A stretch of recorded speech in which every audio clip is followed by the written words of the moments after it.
Welcome to Perfect Pitch, cover letters that get the job done. We're going to talk about a few things in this seminar. We're going to discuss why cover letters can help you, the primary focus of your pitch and who it should be aimed at when you're trying to write a cover letter, and how to actually build a great cover letter.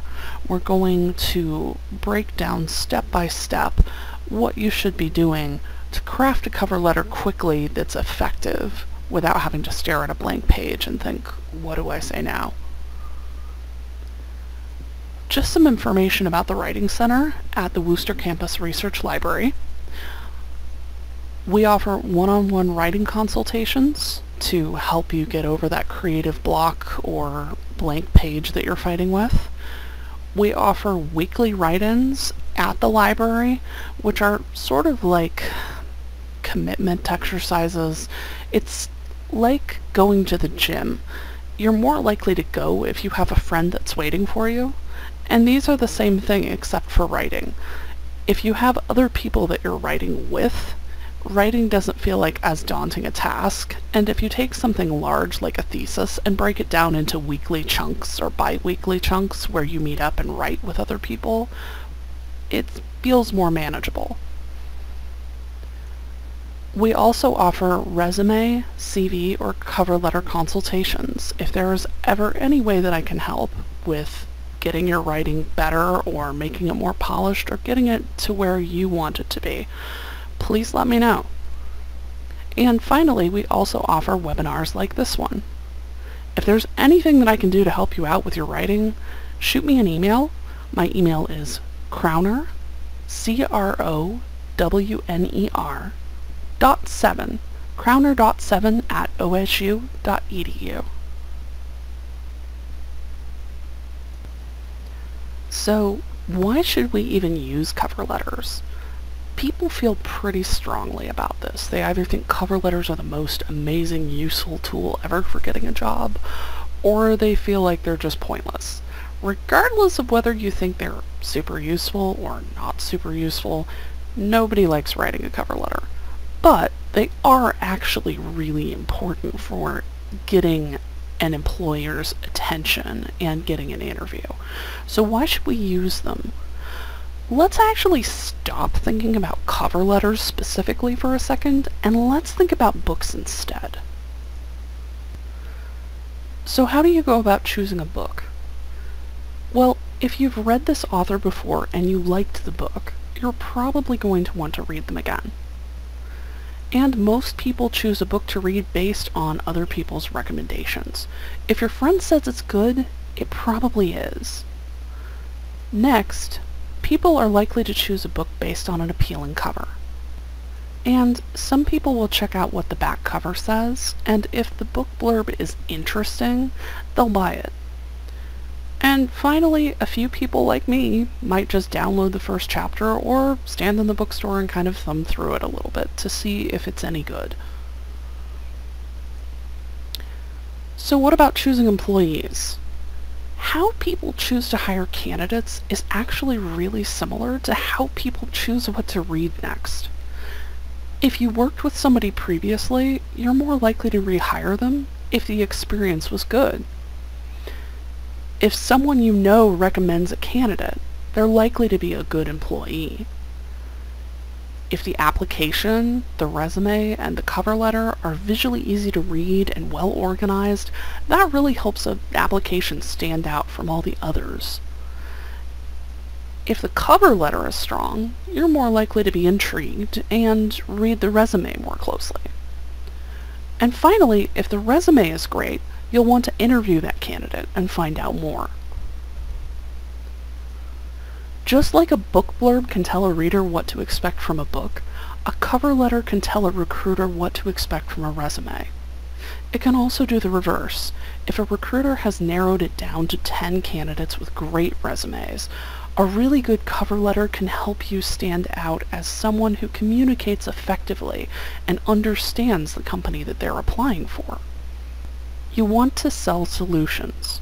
If they have a problem, you have an idea to solve it. If they need experience, you have experience. If that company needs someone that understands them, you do understand them. And if they want a good communicator, you've already proven that you're great with your cover letter and your resume. Most people apply to jobs for one of two reasons. Money, which we all need to keep living. If you've figured out a magical alternative to this, definitely let me know. I am very interested. And passion, which we all need to avoid burnout and enjoy what we do. So if everyone focuses on these two same things in a cover letter, then focusing on them in your cover letter isn't going to stand out. It's just going to make it sound like everyone else's. You do want to discuss money and passion in the interviews and the salary negotiations, but that's a later step. Don't worry about elaborating on them right now. Right now, your goal is just to convince them that you are great for this job and they want to talk to you more. Let's think about it another way. Which would you rather read? Imagine a book blurb that told the reader, I want to sell 5 million copies and be a New York Times bestseller, instead of, this is what the book offers you. A really good read with some interesting points. The first option doesn't really help the reader decide if the book meets their needs and wants, but the second one does. So how do we know what they need? You want to check the job posting itself. The job posting generally is going to have a lot of that information for you. It's going to cover what degrees are required, how many years of experience you might need for the role, what they expect your position to do for their company, and it should also include who they report to or who's hiring this position, which can be useful for who you should address your cover letter to. Some rules that you really want to keep in mind when you're writing. You don't want more than 300 to 350 words. Less than 1 page is best for a cover letter. Your goal is not to rehash everything that's in your resume. You want to keep it short and to the point and really just summarize the highlights of your resume. It should always be addressed to the manager or recruiter when you can. If you don't know who the manager or recruiter who's hiring is, it is okay to address it to Dear Hiring Manager, and we'll cover that later. You should always use fonts like Times New Roman, Arial, or Georgia that are very easily read. The goal here isn't necessarily to be fancy or eye-catching, it's to be something that you can pick up and really quickly read. You want to leave a 1-inch margin to avoid too much text all crammed together. If you were having to shrink the margins around the outside of your page so that you can cram everything on, you're putting way too much on the page. Leaving blank space is really critical for people to be able to glance at something quickly and actually get the information they want from it, and we will cover that later as well. Finally, you want to research the business a little bit to understand the company culture and what they want and need before you start writing. It's like trying to write a letter if you don't know who you're writing to. Everything is going to feel harder if you don't know who you're writing that letter to. So look up the business beforehand. Do a Google search. Go to their website. It doesn't have to be extensive, lengthy research. You can spend 5 or 10 minutes on this. But just a quick grasp of who you're writing to is really going to make your letter that much better. And please save everything. It is so much easier to go back and go, hey, I applied to like an office job, or I applied to this researcher gig 6 months ago. I'd like to reuse parts of that because I said this one thing really well in that letter. I talked about this research that I had published. If you have copies of it, you can just go back and instantly use that and tweak it for what you need. You don't want to ever just reuse verbatim a cover letter because, again, it's addressed to a person, a company, and It would sort of be like writing a letter to your grandma and then sending that same letter to your uncle. It probably would feel a little impersonal, and some things might not fit very well. So I would never encourage you to reuse all of a cover letter, but you can definitely reuse parts of a cover letter. Just start with a new document and paste things in as you need. If you use a file name that has specifics in it, these are some of the examples that I find really useful, then you can find it later really easily. And you can tell what you were applying for, that it's a cover letter, and the date. And I usually put year, month, and day, just so that if I want to ever sort the files and find out what was first easily, it's really, really easy to sort.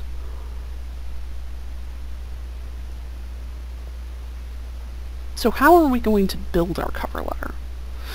You want to start by looking at the job description. For example, this is for Team Brandt, LLC. And if we look at the summary and objective here, it wants a technical agronomist. Okay, well, we don't know what a technical agronomist is, at least I don't, and we don't know who Team Brandt is, so let's head to Google. It's good to look at multiple sources if you're really interested in a job. Company websites will tell you a lot about priorities and the corporate culture, but there may be a lot of marketing or corporate language or spin involved. And independent websites can often summarize a company's goals and purpose really quickly and easily, but they might be outdated or incorrect. So if we go to About Us on the Brandt homepage, we can see that they work with technology and innovation, okay? So in this little description, try and bullet point what the company does and who it deals with. We can see that they've done research trials for several years or more. They work with universities. They have 135 hectares of R&D farms. They assist customers with crop management. And they're focused on increased yields and productivity. This company wants to develop and sell new agricultural products for an international customer base, and they need someone to assist with field trials and presenting the results. Where do we go now? Well, start by reminding them what position you're applying for, and then give a sincere compliment or something that you like about the company. Make sure it's genuine and not just flattery. Nobody likes insincere compliments. And make it clear that you understand their company's priorities and you would fit into their existing team well. So an opening sentence might look like this. I'm applying for your technical agronomist position and was particularly interested in the university partnerships Brandt has formed while continuing to develop new solutions in crop management. Now, this sentence accomplishes 4 things. First, it reminds the recruiter what you're applying for. The recruiter might be hiring for a lot of different jobs. Cover letters can get separated from applications, and so on. Second, it shows you understand the company and who they work with, who their partners are. Third, using the company name keeps this from feeling like a generic form letter, and it makes it more personal. And finally, it shows you understand the company's business focus, which is really important. Back to the job posting. So, we want to find a couple of bullet points here in the essential functions that talk about things that we have as skills. Maybe it's giving presentations and explaining new products. Maybe it's writing technical pieces related to product line.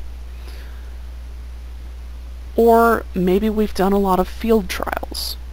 It doesn't really matter what the 3 things are, but you want to look at the functions of the job and pick a couple to address. So once we've picked those 3 critical skills, this is where we give kind of a thesis sentence for your cover letter. You need these 3 things. I have what you need, and I understand your priorities.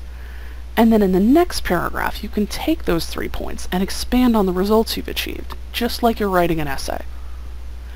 As a researcher with over 4 years of experience in conducting field tests with Agrium, I have worked with traditional and organic agriculture to develop products that can anticipate our customers' needs and drive results. So, we have 4 years of experience developing products, and we're good at figuring out what customers need. That's great. So the next paragraph. We don't want to copy our resume. We just want to summarize the highlights. Take each of those 3 needs and matching skill sets and use the second paragraph to develop them. It's easier to write everything that you want to say in a sentence and then summarize that sentence to shrink it down and make it simpler. You don't have to worry about writing each sentence perfectly. You can edit it later. So for field tests and research, while at Agrium, I reduced costs by as much as 30% in several field tests by partnering with local universities and farmers to automate parts of the testing process. I also assisted in the development of Early Green, a liquid fertilizer which speeds crop growth by 1 to 2 weeks and one of our fastest selling products for commercial farming. Finally, I wrote a series of technical blog articles for our new product, Early Green, and sales increased by 30,000 for the 2021 fiscal year. We want to focus on results, not tasks. You want to make sure that you're not just listing things that you've completed. You want to state the results of them. In this example, we're demonstrating we've reduced field testing costs, and we can collaborate on large projects. We've developed new products, and they've sold well. And we've written technical blog articles that led to increased product sales. For the final paragraph, you want to show your versatility. Take 2 additional needs from the job posting, they can be anything, and address them. If they want to know more, they're going to need to look at your resume. So something like that might look like, in addition to my proven track record in research and development, I've also published research in crop science and have presented my research to groups as large as 50. You want to end with action. Let the company's recruiter know that you're ready to hit the ground running and meet their needs. I look forward to meeting you in person to discuss how I can bring new innovations and ideas to Brandt's research and development team. So now that we have our cover letter done, who do we address it to? Some job postings will actually list the hiring manager or the recruiter. You want to make sure that their name is spelled correctly. It's a really good way to get off on the right foot, and it's an easy way to get off on the wrong foot. Everyone likes to have their name spelled right. If there's no hiring manager or recruiter listed, just address it generally. Dear hiring manager is fine. You want to avoid sounding too subservient or formal in how you address the other person, unless the corporate culture really calls for this. Remember, you're applying for a job, not begging. In academic settings, try to either find out the recruiter's name and address it to them by first name, or address it to the person you'll be working for, in which case Dr. last name should be used if they have a PhD. You want to avoid addressing them as professor. This is a bad habit from being an undergrad, and it implies that you're still a student of theirs and not a colleague. Finally, you want to choose a basic template. Don't go too crazy in your selection. If the recruiter uses a screen reader, or they're colorblind, or they print it off and everything is in black and white, your cover letter still needs to be easy to read. These are some basic templates that you can find in Microsoft Word, and Microsoft Word does have some good templates for cover letters, but some of them are a little too colorful and zany, and they're not easy to read. If you look at this blue and orange one down at the bottom, there's orange font on a blue background. By the time this is printed out in black and white, that's going to be unreadable. And a lot of these also use photographs, which you don't have to include on a cover letter or a resume. This can vary from country to country. Some countries internationally actually prefer you to include a photo with your application. But in America, generally, unless you are applying for a job that actually relies on your physical appearance, like modeling or acting, you don't need to include a photo. And it can actually cause the recruiter to have unspoken bias against you. Not even necessarily intentionally, they just may form opinions about you based on your photo. So a lot of companies avoid this, or they won't consider applications with photos because of the potential HR problem it can cause. This is a nice basic template that Word offers that I'm a fan of. You've got your name at the top, you've got the position that you are qualified for, you've got all your contact information, and then you've got the actual cover letter here. This is our finished cover letter that we just wrote, and it's just over 200 words, it's under 1 page, and it's visually different without being hard to read. I left an extra space in between each paragraph just to visually break it up. So that's a really easy thing to quickly scan and read, and you're not overwhelmed with graphics or fonts or colors. You also want to think about using 1.5 line spacing to break up the text a little bit.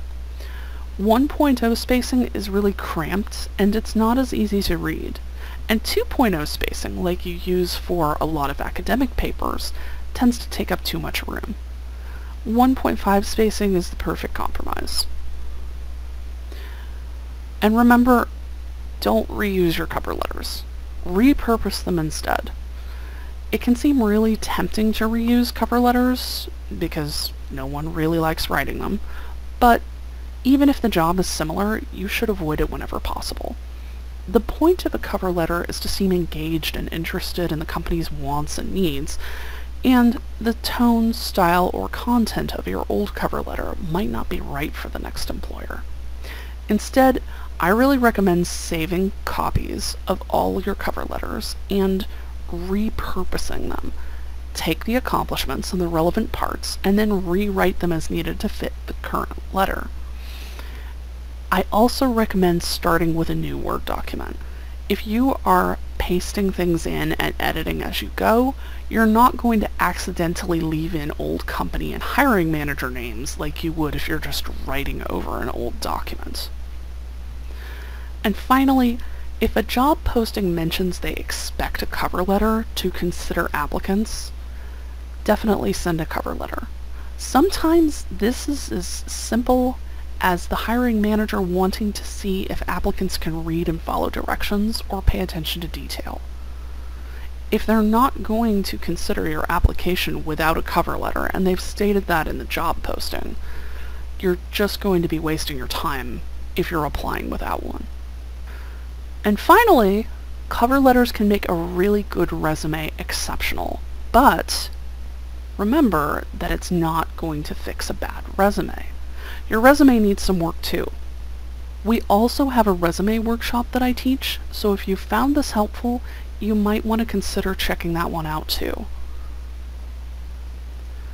Finally, if you have any questions, do please feel free to email me. Again, my email is crowner.7, crowner.7 @osu.edu.